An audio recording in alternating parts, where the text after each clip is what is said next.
I once again welcome you to my YouTube audio classes. Now, in this class, we are going to discuss the last poem of your syllabus called It Will Never Come Again.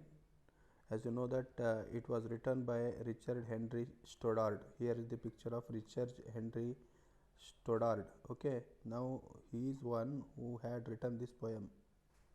Now, let us know more about Richard Henry Stoddard. Richard Henry Stoddard was an American poet born in July 1825 in Hingham, Massachusetts. He attended the public schools of that city.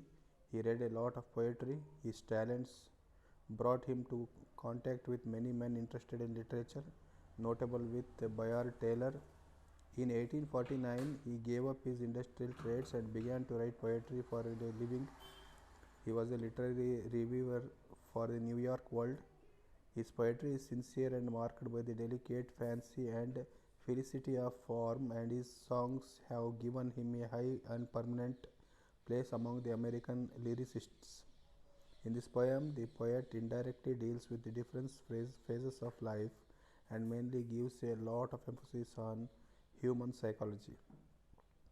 After knowing about Richard Henry Stoddard, now let us learn some new words. Gain means profit, balm means an ointment, depart means go away or leave, stern means severe or strong, reign means rule, vanish means disappear, sigh means heave a long breath, in vain means waste or useless, behold means see. Now the poem starts thus: there are gains for all our losses. The poet says that when you face a loss, there will be gain also. That means in every loss there will be a profit, or there will be something that comes out of it.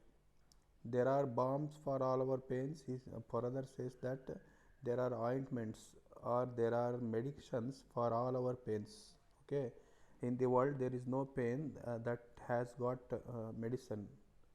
And when youth the dream departs, but life stage, youth is the one of the life's phases. If it goes away like a dream, it goes and it will never come again, and it takes something from our hearts. Whenever the youth passes away, it takes something away from our hearts and it will never come again. Here you can see the picture of youth. Okay, in youth the man is very energetic and very agile, but youth is like a dream. It passes within a short time. Okay, like a dream, it passes like a dream.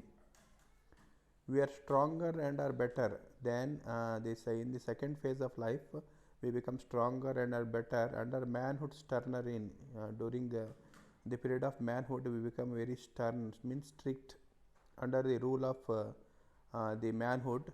Still we feel that something sweet, somewhere we feel that something pleasant has passed away. Okay, followed youth with flying feet. Something has taken away our happiness, something has taken away our youth.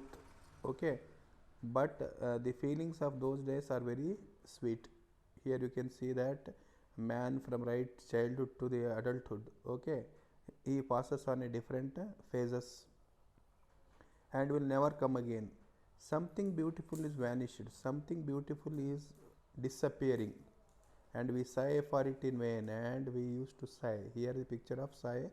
The man sighs for the youth when it went away, and we sigh for it in vain. Vain means useless.